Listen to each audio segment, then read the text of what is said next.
ఈ దినమంతట్లో మీరు తోడై ఉన్నారు. ఈ సన్నిధి మాతో కూడా ఉంచేందుకై వందనం చెల్లిస్తున్నాం.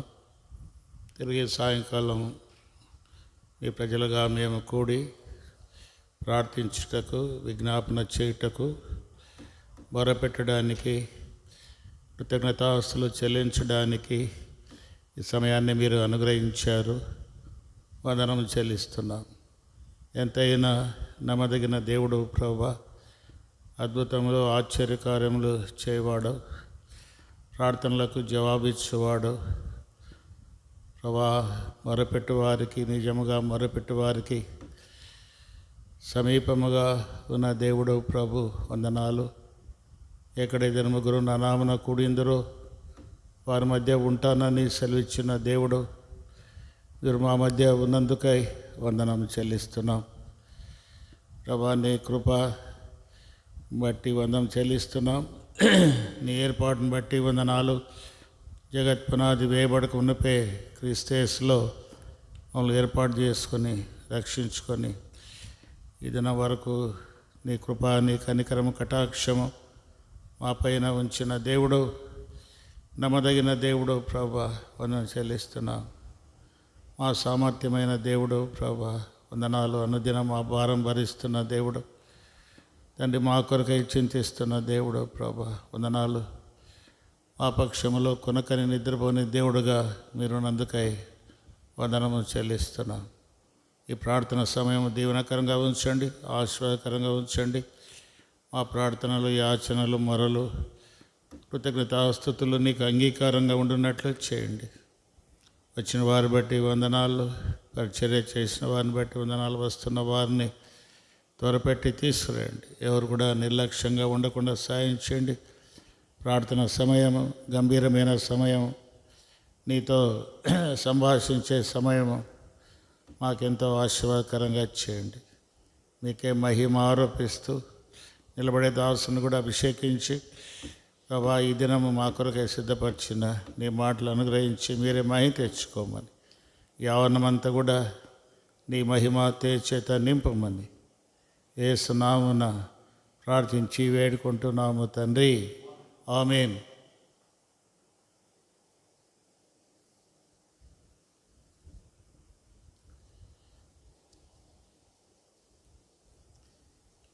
పాట సంఖ్య 187 పాడుకుందాం. పాట సంఖ్య 187.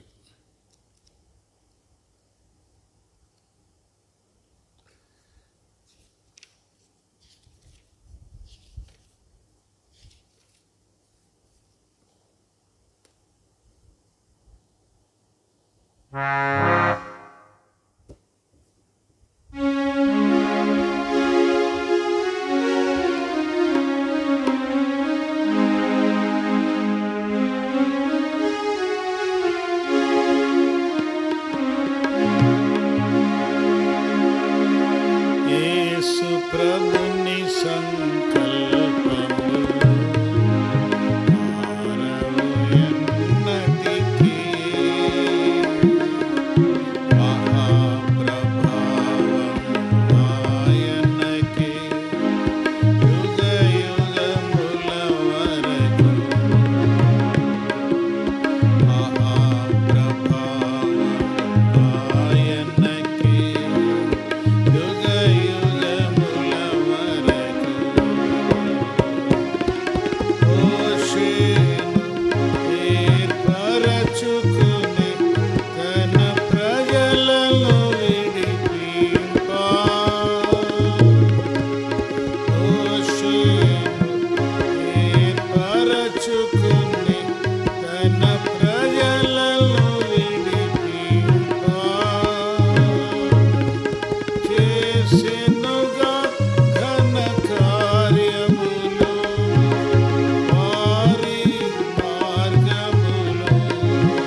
పరిశుద్ధ దేవుని చిత్తమును నెరవేర్చుచు ఇలలో నిరతము మహిమ స్తుతి ఘనత చెల్లించెదనెప్పుడు.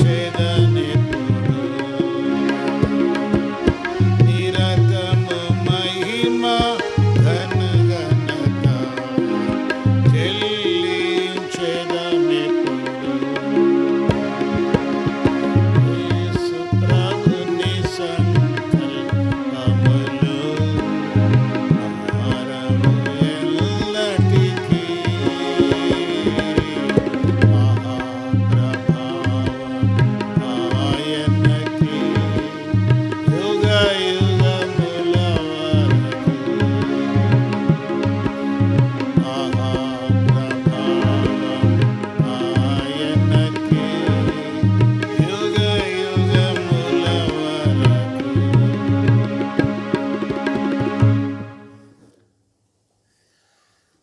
పాట సంఖ్య 565. 565. ఇంకో పుస్తకాల్లో 554. 554.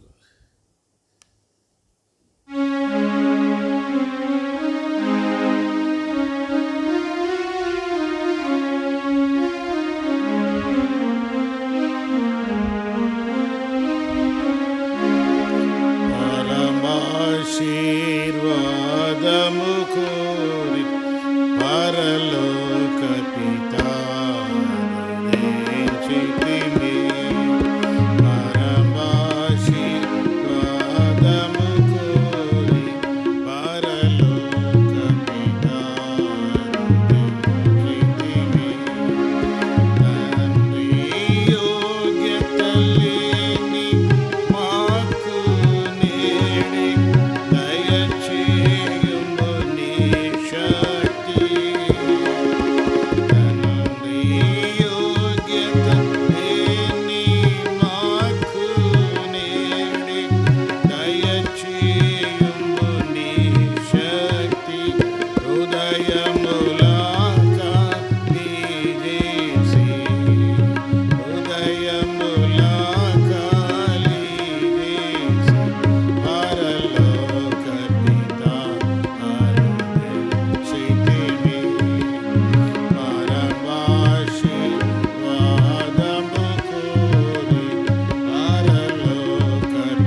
చివరగా 571.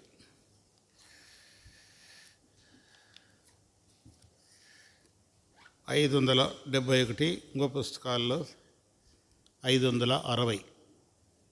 ఇంకో పుస్తకాల్లో 473. మరో ఆలకించుము.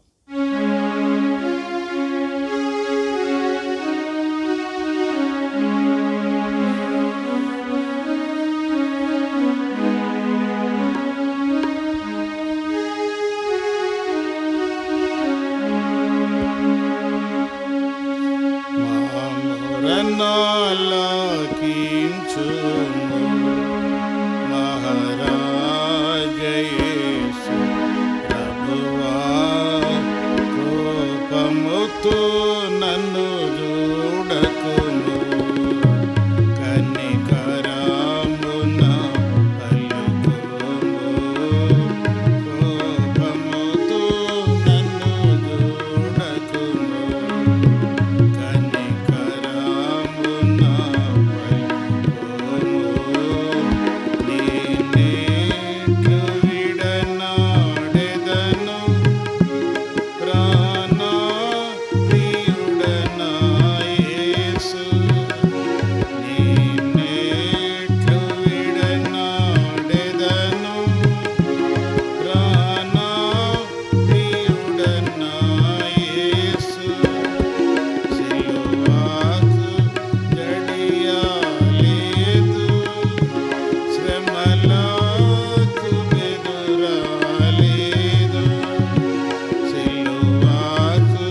దేవుని వాక్యాన్ని విందాం.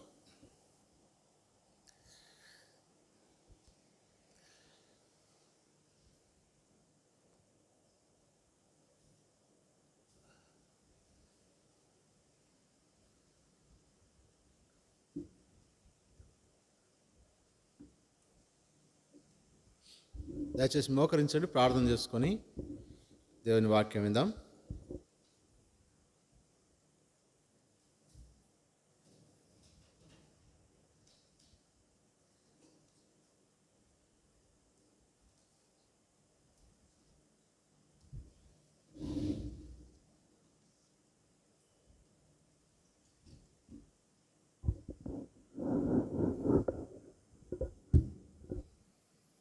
ప్రేమల దేవా, పరిశుద్ధుడైన తండ్రి, యేసుక్రీస్తు ప్రభు మా రక్షకుని నామంలో మీ పాదములకు వందనములు, స్తుతులు, స్తోత్రం చెల్లించుకొంచున్నాం.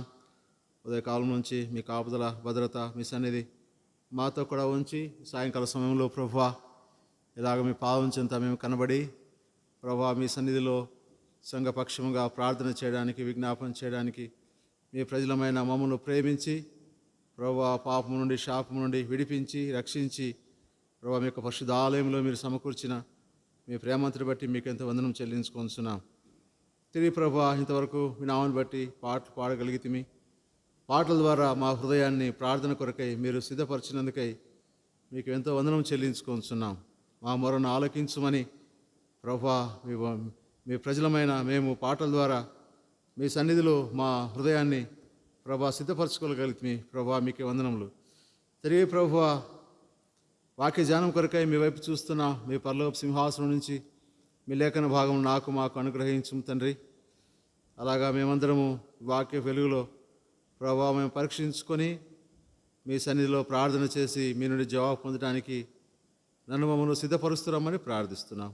దాసుని నన్ను జ్ఞాపకం చేసుకోండి, అయోగ్యుని అపాత్రుని ప్రభా, జ్ఞానం లేని వాడిని మీ శిలువ రక్తాన్ని ప్రోక్షించండి, మీ శిలువ చాటును మరుగుపరచండి, మీ ఆత్మను నింపండి, మీరు అభిషేకించండి, మీ నోటికి బుర్రగా వాడుకొని మీరే మహిమ పొందుతారమని ప్రార్థిస్తున్నాం. చేరి వచ్చిన వారిని బట్టి వందనములు. ఇంకా ఏమన్నా మీ ఏర్పాట్లో ఉంటే దేవా అటువంటి వారిని ప్రభా మీరే త్వరపెట్టి ప్రోత్సహించి ప్రభా మీరే తీసుకురమ్మని మీ సన్నిధిలో ప్రార్థిస్తున్నాం.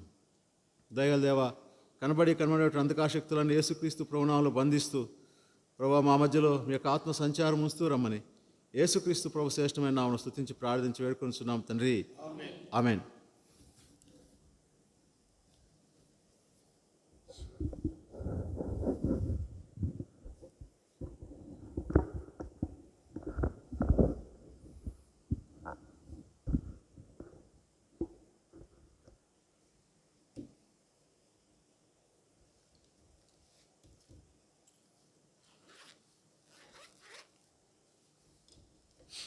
మత్తయి సువార్త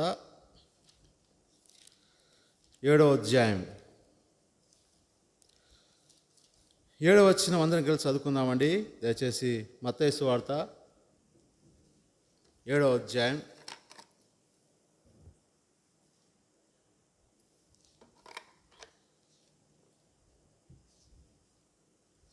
7వ వచనాన్ని అందరం కలిసి చదువుకుందాం.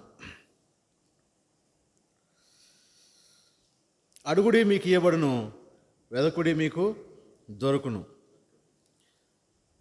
అడుగుడి మీకు ఇయ్యబడును, వెదకుడి మీకు దొరుకును. దయగల దేవుడు లేఖన భాగాన్ని దీవించి ప్రార్థన కొరకై మనందరినీ సిద్ధపరచును గాక.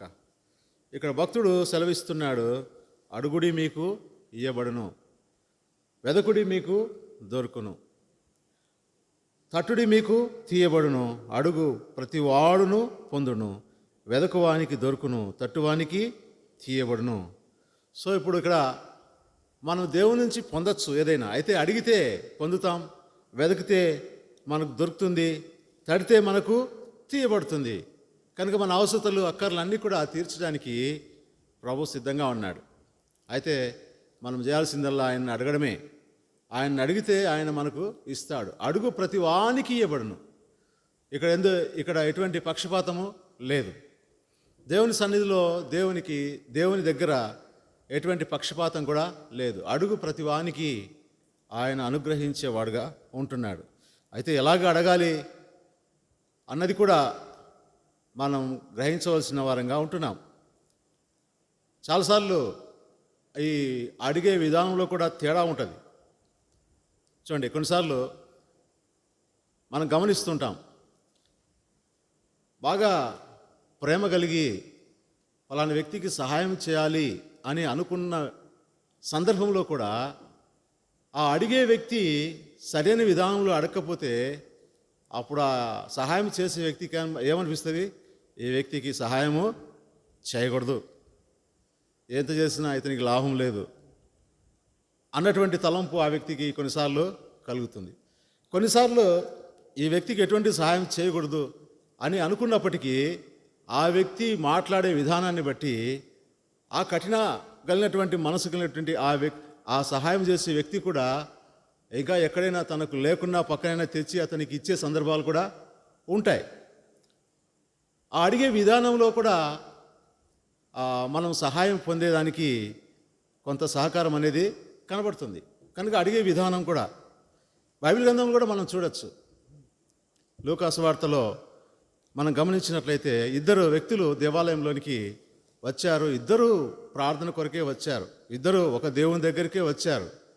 అయితే ఆ అడిగే విధానంలో తేడా ఉంది. ఒక వ్యక్తి దూరం నిలబడి దేవుని సన్నిధిలో తను తాను తగ్గించుకొని అడిగాడు.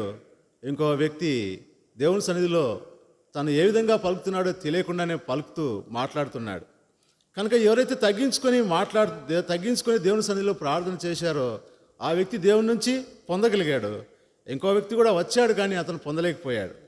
కనుక మనం దేవుని అడిగే విధానంలో కూడా కొన్ని మనం జాగ్రత్తగా ఉండి మనము అడిగినట్లయితే మనము దేవుని సన్నిధిలో నుండి మేళ్ళు మనం పొందగలుగుతాం. సరే, ఎలాగా మనం అడగాలి అని కొన్ని విషయాలు మనం లేఖనం ఆధారంగా కొన్ని చూద్దామండి.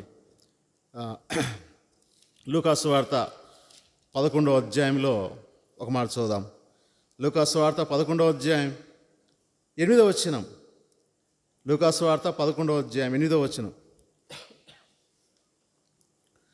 అతడు తన స్నేహితుడు అయినందున లేచి ఇయ్యకపోయినను అతడు సిగ్గుమాలి మాటి మాటికి అడుగుటవలనైనను లేచి అతనికి కావలసినవన్నీ ఇచ్చునని మీతో చెప్పుచున్నాను.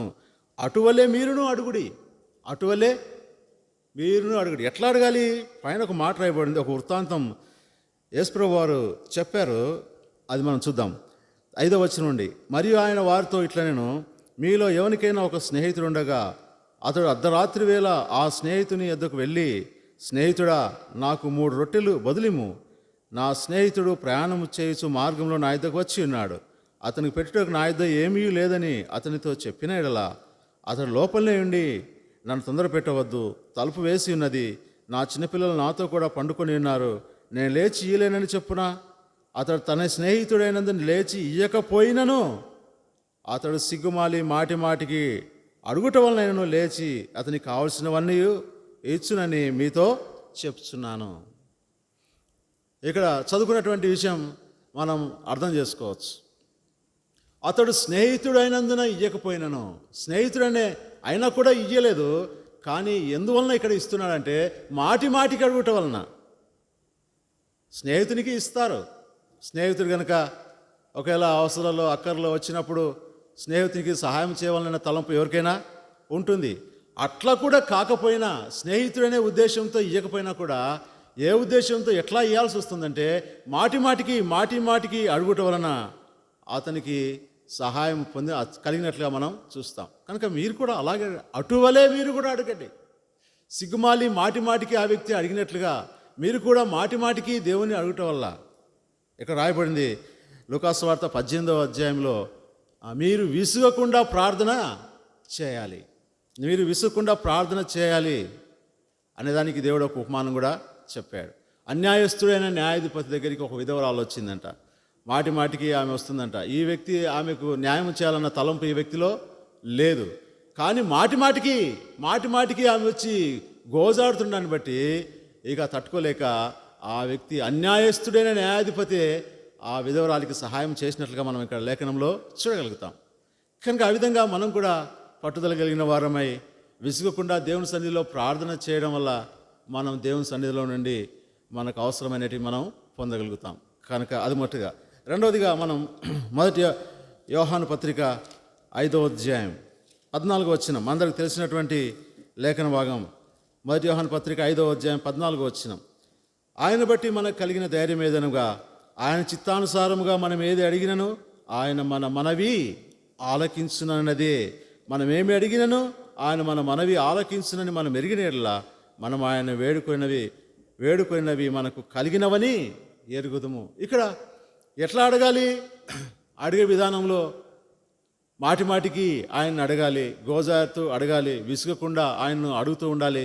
రెండవదిగా మనం గమనించినట్లయితే ఆయన చిత్త ప్రకారంగా అడగాలి. ఆయన చిత్తానికి వ్యతిరేకంగా మనం ఏదైనా అడిగితే అది మనం ఆయన సన్నిధి నుంచి పొందలేం. ఆయన సన్నిధి నుంచి పొందలేం. కారణం ఏమిటంటే అది ఆయనకు ఇష్టం లేదు. మనం అది కలిగి ఉండడం ఆయనకు ఇష్టం లేదు కనుక. కారణం ఏమిటంటే అది మనం కలిగి ఉండటం వల్ల ఒకవేళ దేవునికి దూరం అవుతామేమో, ఒకవేళ దేవునికి వ్యతిరేకంగా ప్రవర్తిస్తామేమో, అది దేవుని సన్నిధి నుంచి మనకు దూరం చేస్తుందేమో. కనుక అటువంటి పరిస్థితుల్లో మనం ఆయన నుంచి పొందలేం. కనుక మనం ఏది అడుగుతున్నామో అది ప్రభువా ఇది నీ చిత్తమేనా, ఇది నేను కలిగి ఉండడం నీ చిత్తమేనా, నేను ఇక్కడికి వెళ్ళడం నీ చిత్తమేనా అని వాక్యం ఆధారంగా మనం మన జీవితాన్ని పరీక్షించుకొని మనము అడుగుతూ వచ్చినప్పుడు ఆయన మన మనవి ఆలకిస్తాడు. ఆయన చిత్తానుసారంగా, ఆయనకు ఇష్టంగా, ఆయనకు అనుకూలమైన రీతిలో. సొలొమోను భక్తుడు ఆయనకు అనుకూలమైన రీతిలో అడిగాడు, అప్పుడు అది ఆయనకు అనుగ్రహించబడింది. ఆయన జ్ఞానమును అడిగాడు, కానీ జ్ఞానంతో పాటు ఐశ్వర్యమును, కీర్తిని, ఐశ్వర్యమును, కీర్తిని అన్ని కూడా దేవుడు సొలొమోను రాజుకు దేవుడు అనుగ్రహించాడు. కనుక ఆయనకు అనుకూలమైన మనవి మనం చేసినప్పుడు దేవుడు మన మనవి ఆలకించేవాడుగా ఉంటాడు. ఆయన చిత్తం ఏమిటి అంటే మనం పరిశుద్ధత కలిగి ఉండడమే. మొదటి తెస్సలోనికీ పత్రిక 4వ అధ్యాయం 3-4 వచనాలు రాయబడింది. ఏమని రాయబడింది? మీరు పరిశుద్ధులగుటయే, అనగా మీరు జారత్వములకు దూరంగా ఉండటయే ఆయన యొక్క చిత్తము. మీలో ప్రతివాడు దేవుని ఎరుగని అన్యజనుల వలె కామాభిలాష ఎందు కాక పరిశుద్ధత ఎందు, ఘనత ఎందు తన ఘటమును ఎట్లు కాపాడుకోవాలో అది ఎరిగిండటే ఆయన చిత్తం. కనుక ఆయన చిత్త ప్రకారం ప్రభా నేను పరిశుద్ధుడిగా ఉండాలి, ఈ పరిశుద్ధత నాకు అనుగ్రహించు, ఈ పరిశుద్ధతను కాపాడుకోవడానికి సహాయం చేయి. 1 పేతురు పత్రిక 1వ అధ్యాయం 14-16 వచనాలు కూడా ఆ మాట రాయబడింది. నేను పరిశుద్ధుడిని కనుక మీరును పరిశుద్ధులై ఉండుడని రాయబడింది. మీరు మీ పూర్వపు అజ్ఞాన దశలో మీరు కలిగి ఉండిన ఆశలను అనుసరించి ప్రవర్తింపక మిమ్మల్ని పిలిచిన వాడు పరిశుద్ధుడైన ప్రకారము సమస్త ప్రవర్తన యందు పరిశుద్ధులై ఉండండి. కనుక ఆ పరిశుద్ధత కొరకై మనం ప్రాకులాడవలసిన వారంగా ఉంటున్నాం, పరిశుద్ధత కలిగిన వారంగా ఉంటున్నాం. ఈ పరిశుద్ధత కలిగి ఆయన సన్నిధిలో మనం అడిగినట్లయితే మనం ఆయన సన్నిధి నుంచి మనం పొందుతాం. ఆయన చిత్త ప్రకారముగా మనం ఏది అడిగినను ఆయన మన మనవి ఆలకించును. కనుక మొట్టమొదటిగా విసుగకుండా ఆయన సన్నిధిలో అడుగుతూ రావాలి. రెండవదిగా ఆయన చిత్తాన్ని గ్రహించిన వారమై ఆయన చిత్తానికి అనుకూలమైన మనవి మనము అడగాలి. ఆయన చిత్త ప్రకారం మనం జీవిస్తూ కూడా మనం ఆయన సన్నిధిలో ప్రార్థన చేస్తూ వచ్చినప్పుడు ఆయన మన మనవి ఆలకించేవాడుగా ఉంటాడు. మూడవదిగా యాకోబు పత్రిక 1వ అధ్యాయం 5వ వచనం నుంచి చదువుతానండి. దయచేసి యాకోబు పత్రిక 1వ అధ్యాయం 5వ వచనం నుండి. మీలో ఎవరికైనాను జ్ఞానము కొదుగా ఉన్నాడేలా అతడు దేవుని అడగవలను, అప్పుడు అది అతనికి అనుగ్రహింపబడును. ఆయన ఎవరిని గద్దింపక అందరికీ ధారాళముగా దయచేవాడు. అయితే అతడు ఏమాత్రము సందేహింపక విశ్వాసముతో అడగవలెను. సందేహించువాడు అతడు ఏమాత్రము సందేహింపక విశ్వాసముతో అడగవలను. సందేహించువాడు గాలి చేత రేపబడి ఎగిరిపడు సముద్ర తరంగమును పోలిండును. అటు మనుషుడు ద్విమనస్కుడై తన సమస్త మార్గంలో ఎందు అస్థిరుడు గనుక ప్రభు వలన తనకి ఏమైనా దొరుకునని తలంచుకొనరాదు. కనుక దేకరం ఏం చెప్తుందంటే విశ్వాసంతో ఆయన సన్నిధిలో అడగాలి. విశ్వాసం లేకుండా దేవునికి ఇష్టలైనట అసాధ్యం. ఆయన దగ్గరికి వచ్చేవాడు దేవుడు ఉన్నాడని, ఆయన తను వెదకు వారికి ఫలం దయచేయవాడని నమ్మాలి కదా. హెబ్రీ పత్రిక 11వ అధ్యాయం 6వ వచనంలో ఆ మాట రాయబడింది. కనుక విశ్వాసముతో ఆయన సన్నిధిలో ప్రార్థన చేసినప్పుడు, విశ్వాసము కలిగి దేవుడు ఇస్తాడు అన్నటువంటి విశ్వాసం కలిగి ఆయన సన్నిధిలో ప్రార్థన చేసినప్పుడు ఆ మనవి అంగీకరించబడుతుంది. దేవుడు ఆలకించేవాడుగా ఉంటాడు, దేవుడు అనుగ్రహించేవాడుగా ఉంటాడు. విశ్వాసం లేకపోతే, సందేహంతో మనం ఉన్నట్లయితే మనం ఏం పొందలేం. సందేహించువాడు ద్విమనస్కుడు అన్నటువంటి మాట రాయబడింది. సందేహించేవాడు ఎటువంటి వాడంట? ద్విమనస్కుడు. ఇక్కడ రాయబడింది అదే యాకోబు పత్రిక 4వ అధ్యాయంలో 8వ వచనం. దేవుని యొద్దకు రండి, అప్పుడు ఆయన మీ యొద్దకు వచ్చును. పాపులారా మీ చేతులను శుభ్రం చేసుకోండి, ద్విమనస్కులారా మీ హృదయములను పరిశుద్ధపరచుకోండి. ద్విమనస్సు కలిగి ఉంటే కూడా అది కూడా పాపంలాగానే ఇక్కడ చెప్పబడుతుంది. అందుకే ఏలియా భక్తుడు అన్నాడు, మీరెన్నాళ్ళు రెండు తలంపుల మధ్య ఉంటారు, యెహోవా దేవుడా ఆయన్నే సేవించండి అని భక్తుడు ఆ దినాల పలుకుతూ వచ్చాడు. కనుక మనం కూడా సందేహం లేకుండా దేవుని సన్నిధిలో మనం అడుగుతూ వచ్చినప్పుడు దేవుడు మన మనవి ఆలకించేవాడుగా ఉంటాడు. విశ్వాసముతో అడగాలి. మొట్టమొదటిదిగా విసుకుండా ఆయన సన్నిధిలో అడగాలి. రెండవదిగా ఆయన చిత్తానుసారంగా మనం మనవి ఉండాలి. మూడవదిగా విశ్వాసముతో ఆయన సన్నిధిలో మనము ప్రార్థన చేయాలి. నాలుగవదిగా యోహాను సువార్త 15వ అధ్యాయం, యోహాను సువార్త 15వ అధ్యాయం 7వ వచనం. యోహాను సువార్త 15వ అధ్యాయం 7వ వచనం చదవండి. నా యందు మీరును మీ యందు నా మాటలను నిలిచి ఉండిన ఎడల మీకు ఏది ఇష్టమో అడుగుడి, అది మీకు అనుగ్రహింపబడి. అడగండి. ఎట్లా అడగండి? ఏది ఇష్టమో అది అడగండి, అది మీకు అనుగ్రహించబడుతుంది. అయితే మీరు ఎలా ఉండాలి? నా యందు మీరు, మీ యందు నా మాటలు నిలిచి ఉండాలి. దేవుని యందు నిలిచి ఉండాలి, ఆయన మాటలు మనలో నిలిచి ఉండాలి. అప్పుడు మనము ఏది అడిగితే దేవుడు ఆ మనవి ఆలకించేవాడుగా ఉంటాడు. కనుక ఆయనలో మనం నిలిచి ఉండాలి. మన జీవితం, మన సాక్ష్యం, మనకు విశ్వాసం అన్నీ కూడా ఆయనలో మనం నిలిచి ఉన్నప్పుడు మనవి ఆయన ఆలకించేవాడుగా ఉంటాడు. మొదటి యోహాను పత్రిక 2వ అధ్యాయం, మొదటి యోహాను పత్రిక 2వ అధ్యాయం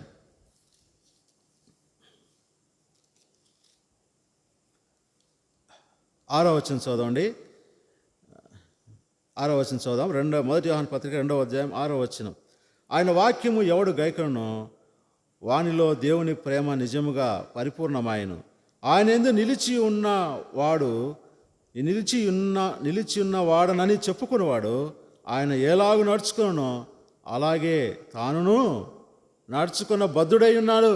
కనుక నేను నిలిచి ఉన్నాను ఆయనలో అని మనం చెప్తూ ఉన్నప్పుడు మనం ఎలాగ ఉండాలి? ఇక్కడ భక్తుడు అంటున్నాడు, నేను ఆయనలో నిలిచి ఉన్నానని చెప్పుకునేవాడు ఆయన ఎలాగూ నడుచుకునో అలాగనే తానును నడుచుకున్నాను. ప్రభువైన యేసుక్రీస్తు వారు ఆయన ఎలాగా ఈ లోకంలో తన జీవిత యాత్రను సాగించాడో ఆ విధంగా ఆయన కలిగినటువంటి గుణగణాలు నేను లోకానికి ప్రత్యక్షపరిచేవారంగా, ఆయన అడుగుజాలలో నడిచేవారంగా, ఆయన ఉంచిన మాదిరిని మనం అనుసరించే వారంగా ఈ లోకంలో జీవిస్తూ ఉండాలి. బద్ధుడై ఉన్నాడు. ఆ విధంగా చెప్పుకుంటున్నప్పుడు, నేను ఆయనలో నిలిచి ఉన్నాను అని చెప్పుకుంటున్నప్పుడు ఆయన ఏ విధంగా నడిచాడో ఆ విధంగా నడవబద్ధులమై ఉన్నాం. ఇంకొక మాట, అదే యోహాను పత్రిక 4వ అధ్యాయం 6వ వచనం, 3వ అధ్యాయం 6వ వచనం, 3వ అధ్యాయం 6వ వచనం. ఆయన యందు నిలిచిండు వాడెవడును పాపము చేయడు, పాపము చేయవాడెవడును ఆయనను చూడడం లేదు, ఎరగడం లేదు. ఆయన యందు నిలిచిండు వాడెవడును పాపము చేయడు. ఆయన యందు నేను నిలిచి ఉన్నాను అని చెప్పి మనం పాపము చేస్తే ఆయన యందు నిలిచి ఉన్నట్లా? కనుక మనం ఆయన యందు నిలిచి ఉండాలి. ఆయన యందు నిలిచి ఉన్నామంటే పాపం లేని వారం, ఆయన ఎలాగా జీవించాడో మనం ఆ యొక్క పరిశుద్ధతను మనం కలిగిన వారమై దాన్ని కొనసాగించుకుంటూ శరీరమునకును ఆత్మకు కలిగిన మలినాన్ని ఆయన రక్తం ద్వారా మనం తొలగించుకుంటూ మన జీవితయాత్రలో మనం ముందుకు సాగిపోతున్నట్లయితే మనం ఆయన యందు నిలిచి ఉంటాం.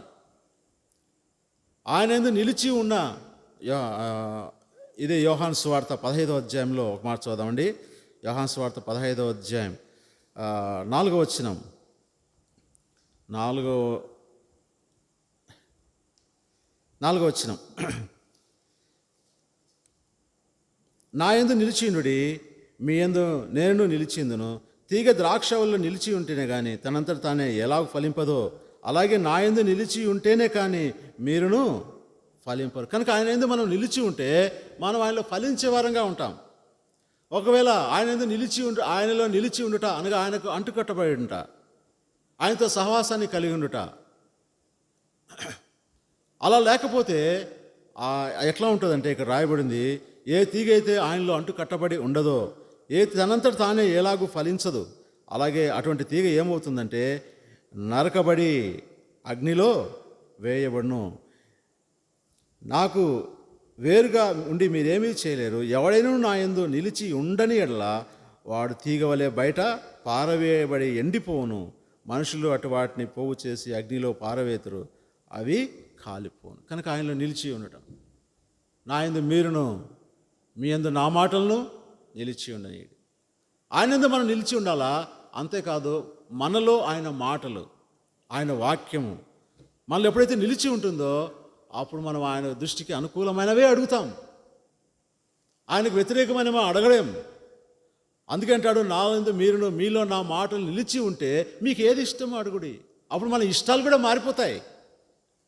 మన ఇష్టాలు కూడా ఆయనకు అనుకూలమైనవిగా ఉంటాయి. ఎందుకంటే ఆయన మాటలు మనలో ఉన్నాయి. ఆయన మాటలు మనం అనుసరిస్తున్నాం కనుక ఆయనకు ఇష్టమైనవే మనము అడగగలుగుతాం. కనుక అది మూడవది. నాలుగవదిగా, మొట్టమొదటిగా మాటి మాటికి ఆయన అడగడం, రెండవదిగా ఆయన చిత్తానుసారంగా మనము అడగడం, తర్వాత మూడవదిగా ఆయన యందు మనము నిలిచి ఉన్నప్పుడు ఆయన నా యందు మీరును మీ యందు నా మాట నిలిచినట్ల మీకు ఏది ఇష్టమో అది అడుగుడి, అది మీకు అనుగ్రహించబడుతుంది. నాలుగవదిగా విశ్వాసంతో ఆయన సన్నిధిలో అడగాలి. ఇంకొక మాట, యోహాను సువార్త 14వ అధ్యాయం 13వ వచనం. యోహాను సువార్త 14వ అధ్యాయం 13వ వచనం. మీరు నా నామమున దేనిని అడుగుదురో తండ్రి కుమారుని యందు మహింపరచబోటకై దానిని చేతును. ఎక్కడ అడగాలి? యేసు ప్రభు నామములో అడగాలి. యేసు ప్రభు నామములో అడిగితే, నా నామములో ఏది అడిగితే తండ్రి కుమారుని యందు మహింపరచబడడానికి అది నేను చేస్తాం. ఇది వరకు మీరేమీ నా పేరట అడగలేదు, నా పేరట ఏమి అడగలేదు.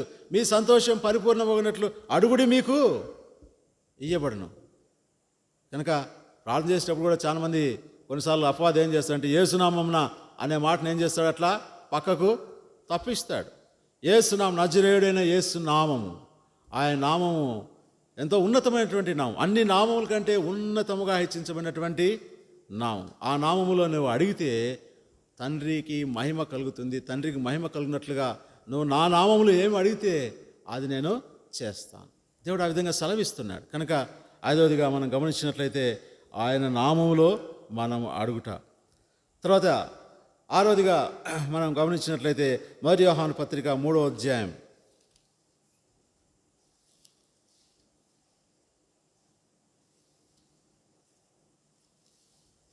22వ వచనం చదుదామండి. 1 యోహాను పత్రిక 3వ అధ్యాయం 22వ వచనం. మరియు మనం ఆయన ఆజ్ఞలను గాయకొనుచు ఆయన దృష్టికి ఇష్టమైనవి చేయుచున్నాం గనుక మనమేమి అడిగినను అది ఆయన వలన మనకు దొరుకును. ఎట్లా అడగాలంట? మరియు మనం ఆయన ఆజ్ఞలను గాయకొనుచు ఆయన దృష్టికి ఇష్టమైనవి చేయాలి. ఆయన ఆజ్ఞలు గైకొనాలి. ఏమిటి ఆయన ఆజ్ఞ? అక్కడే రాయబడింది 23వ వచనంలో, ఆయన ఆజ్ఞ ఏదనగా ఆయన కుమారుని యేసుక్రీస్తు నామమును నమ్ముకొని ఆయన మనకు ఆజ్ఞ ఇచ్చిన ప్రకారంగా ఒకరినొకడు ప్రేమింపవలనన్నదే. కనుక ఈ ఆజ్ఞలు మనం పాటిస్తూ అప్పుడు ఆయన అడిగితే ఆయన మనకు ఏది అవసరం అది ఇస్తాడు. మన అవసర లెక్కలన్నీ కూడా తీర్చబడతాయి. కనుక ఆయన ఆజ్ఞలు గాయకొనుట అనేది కూడా చాలా ప్రాముఖ్యమైనటువంటి విషయం. చాలాసార్లు ఆయన ఆజ్ఞలు తెలుసుకుంటాం, చదువుకుంటాం, బైబిల్ చదువుకుంటాం, బైబిల్ వింటాం, బైబిల్ తెలుసుకుంటాం, కానీ దాన్ని అనుసరించే దగ్గర ఏమవుతాం? వెనుకబడతాం. అందువలన మనం ఆత్మీయంగా ఎదగలేం. ఎప్పుడైతే ఈ లేఖన భాగాన్ని మన ఆత్మీయ జీవితానికి అనువర్తించుకొని మనం అభ్యాసం చేస్తూ వస్తామో అప్పుడు మనం ఆత్మీయంగా ఎదుగుతూ వస్తాం. ఆయన ఆజ్ఞలను గాయకొంటాం. ఆయన ఆజ్ఞలను గాయకొనటంలో మన జీవితాన్ని అభ్యాసం చేసుకుంటూ వచ్చినప్పుడు ఒకరోజుతో వచ్చేది కాదు, కానీ మనం దినమెల్లా ఈ ఆజ్ఞలు మనం నెమరు వేసుకుంటూ వాటిని గాయకుంటూ మనము ఆయన దృష్టికి ఇష్టమైనవి చేస్తూ మన జీవితాన్ని అలాగా నడిపించుకుంటూ వచ్చినప్పుడు నిజంగా మనం ఏది అడిగితే ఆయన అది మనకు అనుగ్రహిస్తాం. మీకు ఏది ఇష్టమో అడగడి, అవి అనుగ్రహించబడతాయి. చివరిగా 7వదిగా మనం గమనించినట్లయితే 2వ దినవృత్తాంతముల గ్రంథం 7వ అధ్యాయం 14వ వచనం అందరికి తెలిసినటువంటి భాగమే. 2వ దినవృత్తాంతముల గ్రంథం 7వ అధ్యాయం 14వ వచనం చదుదామండి. నా పేరు పెట్టబడిన నా జనులు తమను తాము తగ్గించుకొని ప్రార్థన చేసి నన్ను వెదకి తమ చెడు మార్గంలో విడిచినట్లా ఆకాశము నేను వారి ప్రార్థన విని వారి పాపమును క్షమించి వారి దేశమును స్వస్థపరచుదును. ఇక్కడ ఏమంటాడు? నా పేరు పెట్టబడిన నా ప్రజలు తమను తాము తగ్గించుకొని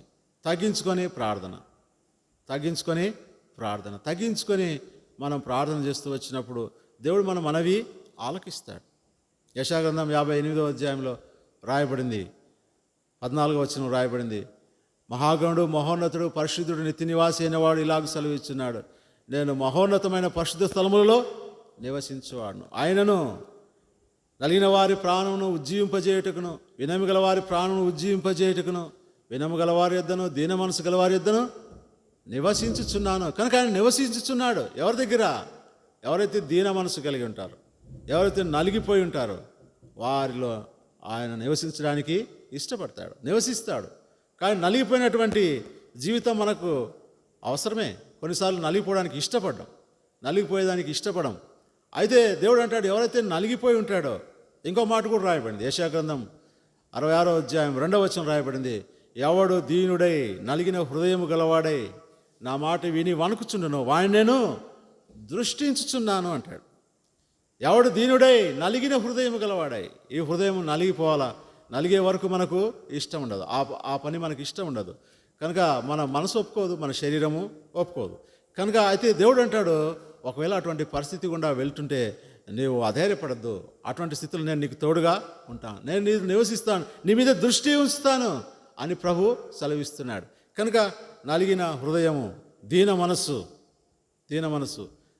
మనస్సును వస్త్రముగా, దీన మనస్సుతో మిమ్మల్ని మీరు అలంకరించుకోండి అని పేతురుపత్రిక 5వ అధ్యాయంలో రాయబడింది. దేవుడు అహంకారులను ఎదిరించి దీనులకు కృప అనుగ్రహించేవాడు. కనుక నా పేరు పెట్టబడిన ప్రజలు తమను తాము తగ్గించుకొని ప్రార్థన చేసి నన్ను వెతికిన ఎడల, తమ చెడు మార్గం నుంచి తొలగిన ఎడల ఆకాశం నుండి వారి ప్రార్థన ఆలకించి వారి పాపములు క్షమించి వారి దేశాన్ని స్వస్థపరుస్తాను. కనుక ఈ విధంగా అడుగుడి మీకు ఇవ్వబడును. మొట్టమొదటిగా మనము సిగ్గుమాలి మాటికి విసుగకుండా దేవుని సన్నిధిలో అడుగుతూ వచ్చినప్పుడు దేవుడు మన మనవి ఆలకించేవాడుగా ఉంటాడు. రెండోదిగా ఆయన చిత్త ప్రకారంగా మనం అడుగుతూ వచ్చినప్పుడు దేవుడు మన మనవి ఆలకిస్తాడు. మూడవదిగా విశ్వాసంతో ఆయన సన్నిధిలో మనం ప్రార్థించి ఆయన సన్నిధి నుంచి మనం పొందేవారంగా ఉంటాం. నాలుగవది ఆయన నామములో మనం అడిగినప్పుడు ఆయన తండ్రి మహింపరచబడినట్లుగా ఆయన మన ఇష్టాన్ని, మన సంతోషాన్ని పరిపూర్ణం చేసేవాడుగా ఉంటాడు. ఐదవదిగా మనం గమనించినట్లయితే తాము తగ్గించుకొని అడిగినప్పుడు దేవుడు ఆయన మన మనవి ఆలకించేవాడుగా ఉంటాడు. ఇంకోటి మనలో ఆయన మాటలు మనం నిలిచి ఉన్నప్పుడు ఆయన మన మనవి ఆలకించేవాడుగా ఉంటాడు. ఏడుదిగా మనం గమనించినట్లయితే ఆయన ఆజ్ఞలు గాయకొనుచు ఆయన దృష్టికి మనం ఇష్టమైనదిగా చేస్తూ వచ్చినప్పుడు ఆయన మన మనవి ఆలకించేవాడుగా ఉంటాడు. కనుక ఇవన్నీ మనసులో పెట్టుకొని మన జీవితాన్ని సరి చేసుకుంటూ దినదినం ఆయన పరిపూర్ణలోకి మనము ఎదుగుతూ వచ్చినప్పుడు నిజంగా మనం ఏది అడిగితే అది ఆ ప్రభు ఆలకించేవాడుగా ఉంటాడు, మనకు అనుగ్రహించేవాడుగా ఉంటాడు. వాగ్దానము చేసిన దేవుడు, మాట తప్పని దేవుడు, మాట ఇచ్చి మాట నెరవేర్చే దేవుడు, నమ్మదగినటువంటి దేవుడు. నిజంగా ఆయన మీద ఆధారపడితే, ఆయన ఆనుకుంటే సమస్తం కూడా ఆయన మనకు మేలుగా చేస్తాడు. దయగల దేవుడు లేఖన భాగం దీవించుగా.